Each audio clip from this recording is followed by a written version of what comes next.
housemates, ang apartment, bakante na. Kaya ang announcement ni Kuya, wanted bed spacers. Sino-sino ang magiging bed spacers ni Kuya? At paano sila makakaapekto sa buhay ng teen housemates?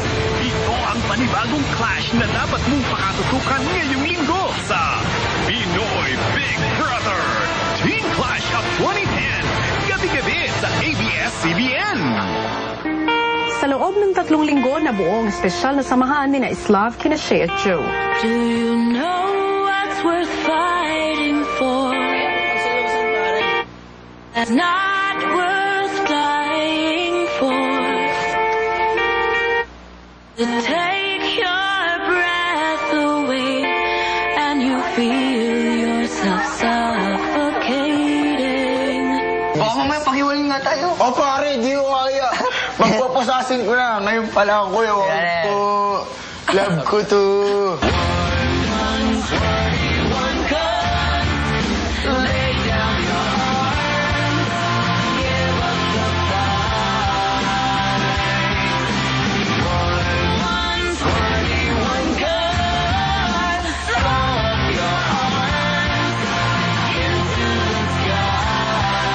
Ayoko talaga ng mga dito.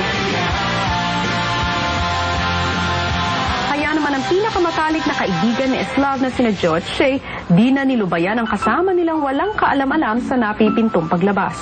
Unaan ko na kayo, ha? Magpapilog ka, ha? Unaan ko na kayo. Saan? Outside. Dude, sabi ka ng ganyan, baka magkatotoo yan. Oo nga, totoo naman talaga. Hindi yan. Trust God. Ikaw, dude. Kaya ko. Kaya ko yan. Sige nga. Sige.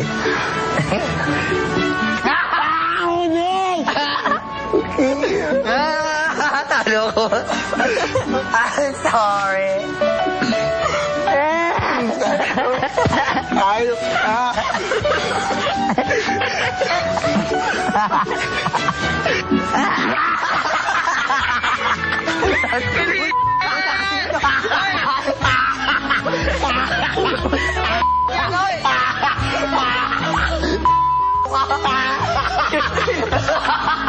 Ay kayo, wag sa harap ko ha. Nakabawi.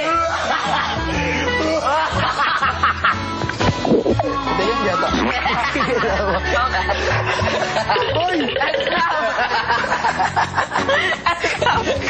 Hoy!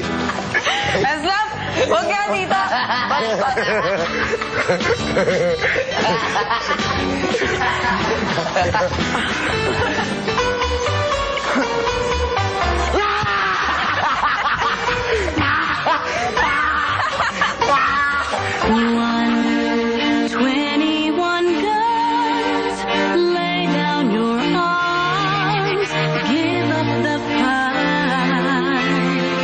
Ang hirap tayong tatlo magkaiwa-iwalay na. Oo.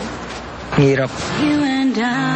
Mabigat man sa loob ni Kuya ay kailangan niyang palabasin si Slav dahil sa nagawa nitong violation. At minabuti na rin ni Kuya na hindi muna ipaalam kay Slav ang kanyang desisyon para na rin ma-enjoy ng housemate ang nalalabing panahon kasama ang kanyang mga kaibigan. Lalo na't magse-celebrate na siya ng kanyang kaarawan at kung paano niya ito malalaman, yan ang ating pakatutukan bukas. Pero bukod kay Slav ay may hinihintay din balita si Shea at yan nga yung hinihintay niyang pakikipag-ugnayan sa kanyang ama na hindi pa niya nakikilala na nahanap naman ni Kuya. Kaninang umaga, wala man kasiguraduhan ay nag-ayos at naghanda si Shea sa posibleng pagkikita nila ng kanyang ama. Pero ang tanong, magparamdam nga kaya ang kanyang ama? Start na ako maghintay. Ang paghihintay at ang paghahanap ni Shea sa kanyang ama ang ating babalikan bukas. Samantala, dahil nga sa pagkaka-forcible kay Michael last week at sa nag-aabang na paglabas ni Slav, magpapapasok si Kuya ng isang bagong housemate at makikilala natin siya bukas.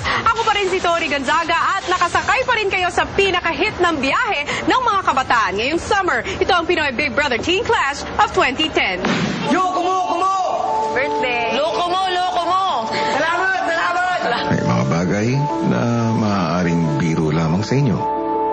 Pero ito'y seryoso para sa ibang tao. At dahil dyan, ikinalulungkot ko, Slav, na kailangan kitang patawan ng forced eviction.